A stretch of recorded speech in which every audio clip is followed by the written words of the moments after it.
Olá, bem-vindos a este canal, onde sempre encontras aqui um pequeno estudo sobre a Palavra de Deus, um pequeno devocional, alguns pensamentos que eu sempre trago com o intuito de te ajudar e te ajudar a viveres uma vida cristã mais tranquila, mas também mais perto de Deus. Hoje quero-vos falar acerca de 3 direitos legais que o diabo tem sobre a tua vida ou a vida de qualquer pessoa. Como vocês sabem, o meu nome é David Vicente e antes de avançar, por favor, subscrevam este canal, ativem o sino e se puderem, deixem um comentário aqui em baixo que de certeza me vai ajudar. Mas fica por aqui que tu vais gostar.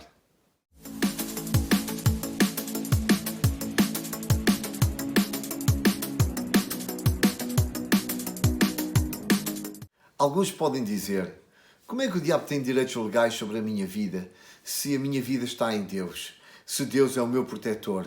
Se Jesus Cristo é a minha segurança? Como é que o diabo tem assim esses 3 direitos?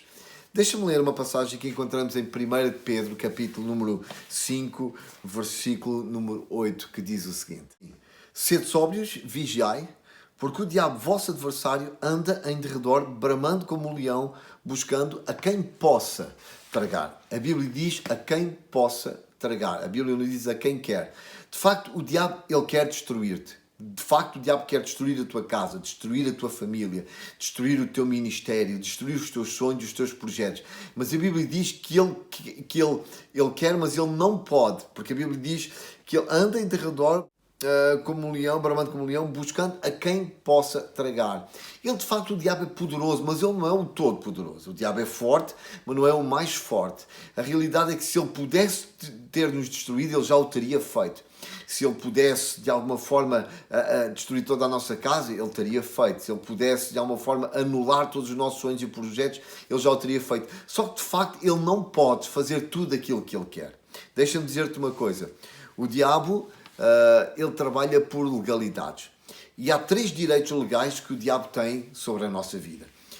Não fiques assustado, tu vais perceber o que é que eu quero dizer e também serve como alerta para que tu possas vigiar a tua vida, para que não dês oportunidade para que ele possa destruir a tua casa. O primeiro direito que o diabo tem sobre a nossa vida é o direito de nos tentar. Sim, ele é o tentador e ele vai trazer tentação sobre a nossa vida para nos fazer cair, para nos afastar de Deus, para nos tornarmos independentes de Deus. De facto, o diabo, sendo o tentador, a primeira coisa que ele faz em relação à humanidade foi levar a humanidade a cair. E ele começa pela tentação. Diz que ele chegou perto de Eva, começou um diálogo com Eva, no sentido de tentar Eva em relação àquilo que Deus tinha dito. E ele usou de meias verdades, usou de enganos, subterfúgio. O diabo é enganador, ele é o tentador. E ele sempre irá usar a oportunidade que tem enquanto tentador para nos afastar de Deus. Diz-nos a Bíblia claramente que quando Jesus acabou de ser batizado, diz que ele foi conduzido pelo Espírito de Deus ao deserto para ser tentado pelo diabo. Só que deserto, contrariamente àquilo que muitos pensam, o deserto não é um lugar, ou não é somente um lugar de derrota. Pode ser um lugar de derrota onde perdemos muitas vezes, mas também pode ser um lugar de vitória, onde nós saímos de lá de cabeça erguida, a dizer, Deus esteve comigo e Deus ajudou-me. Jesus estava no deserto, 40 dias sem comer, 40 noites ali em privação de comida, e porque de alguma forma, fisicamente, Jesus estava fraco. A primeira grande tentação que o diabo traz sobre a vida de Jesus era uma tentação a nível físico, onde o diabo chegou perto de Jesus e diz, então se tu és o Filho de Deus, transforma esta pedra, manda que esta pedra se transforme em pão. E essa era a primeira grande tentação. E sabem, deveríamos perceber uma coisa, é que as nossas necessidades, elas são ou uma oportunidade para o diabo nos tentar, ou uma oportunidade para nós vencermos em Cristo Jesus e Deus nos abençoar. O que temos que fazer é vigiar para que o diabo não tenha oportunidade e não possa tragar a nossa vida e destruir-nos. A primeira grande tentação do diabo sobre a vida de Jesus foi a nível físico. A segunda grande tentação foi a nível da sua identidade. Porque ele diz, olha, tudo isto te darei, todos os reinos do mundo eu te vou dar, se tu me adorares. Jesus diz para o diabo, olha, diabo, está escrito que só ao Senhor teu Deus adorarás. Então o diabo começa por trazer uma tentação a nível físico, das necessidades mais básicas. Depois ele traz uma tentação sobre a questão da identidade, do ego e do poder. E em terceiro lugar, aquilo que o diabo faz é tentar trazer uma tentação para que Jesus fosse independente de Deus, ok? Vivesse independentemente do seu Pai e agisse na qualidade de quem poderia ser, do Deus feito homem. E a grande tentação do diabo é, então, lança-te aqui abaixo, porque está escrito, se deres ordens aos anjos, eles aparecerão para te sustentar. Então, o diabo sempre vai tentar-nos e com a tentação ele vai sempre tentar trazer afastamento entre nós e Deus. Ele conseguiu isso com Adão e Eva, separou a humanidade da essência do Pai, da comunhão do Pai, daqueles momentos que partilhavam juntos, como a Bíblia diz na viração do dia, Deus vinha para ter intimidade e vinha para se relacionar com a sua criação, com os seus filhos, e o diabo aproveita sempre para tentar destruir, para tentar roubar e para tentar matar, porque ele é o tentador.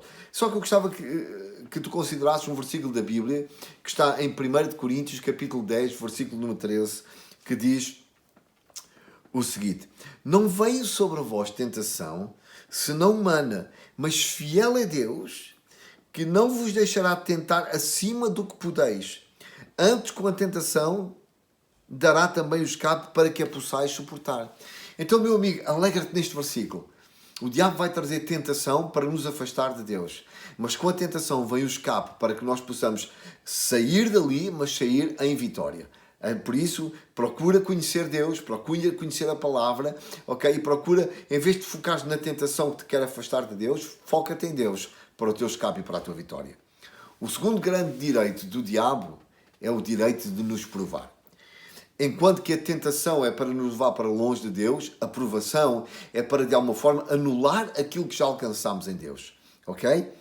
A Bíblia diz, no livro de Tiago, capítulo 1, versículo 2, diz: meus irmãos, tende grande gozo ou grande alegria quando passardes por várias provações. Porquê que ele tenta provar? Para que, fruto da prova pela qual nós passamos, em relação, por exemplo, à fé, ele lança a tentação para nos afastar de Deus e de alguma forma lança a provação para que aquilo que adquirimos em Deus possa vir a ser destruído. Porque se tu alcançaste alguma fé, se tu alcançaste um caráter forte, se alcançaste alguma coisa em Deus, ele vai trazer tentação, ele vai trazer provas e provações para quê? Para que tudo aquilo que alcançamos possa ser destruído e possamos vir a perder. Então, o segundo grande direito que o diabo tem é o direito de nos provar. O diabo tem o direito de nos tentar. É um direito dele. Ele é o tentador. E tem o direito também de nos provar. O terceiro direito que o diabo tem é o direito legal de agir quando nós lhe damos espaço ou legalidade para o fazer. Se eu mentir, o diabo tem o direito legal de agir e trazer a consequência do meu pecado por ter mentido. Então, o diabo trabalha por legalidades e se nós lhe dermos a legalidade para ele agir, não pensem que ele vai perder a oportunidade, porque a Bíblia diz, como nós lemos no início, que ele anda como um leão, ele anda a procurar uma oportunidade para quem possa tragar. Se eu lhe der legalidade, ele vai deixar de somente poder e ele vai conseguir agir e vai destruir a minha vida e a minha casa. Efésios capítulo 4, versículo 27 diz: não deis lugar ao diabo. Então é da minha responsabilidade tentar viver uma vida onde eu não dou legalidade para o diabo agir. Não mentindo, não desobedecendo, não deixando de cumprir as minhas obrigações no que diz respeito às ofertas, aos dízimos, não deixando de amar o meu próximo, não deixando de congregar. Ou seja, sempre que eu dou legalidade ao diabo, o diabo vai entrar e ele vai procurar por direito destruir a nossa vida. Então, o que é que eu quero dizer? Vigia a tua vida, vigia as tuas palavras, vigia as tuas atitudes, vigia as tuas companhias, vigia com quem andas, o que fazes. Não deis lugar ao diabo. Se deres lugar ao diabo, com certeza ele vai destruir, porque a única coisa que ele sabe fazer é matar, roubar e destruir. Então, vigia a tua vida. Eva deu lugar ao diabo. Diz-nos a Bíblia que ela começou a dar conversa à serpente, personificação do diabo, se assim podemos dizer, e diz porque fruto dela ter dado lugar ao diabo, diz que por causa disso toda a humanidade hoje sofre com a natureza pecaminosa que herdamos, mas porque ela deu lugar, houve uma consequência, porque o diabo não perde uma oportunidade legal de agir e destruir.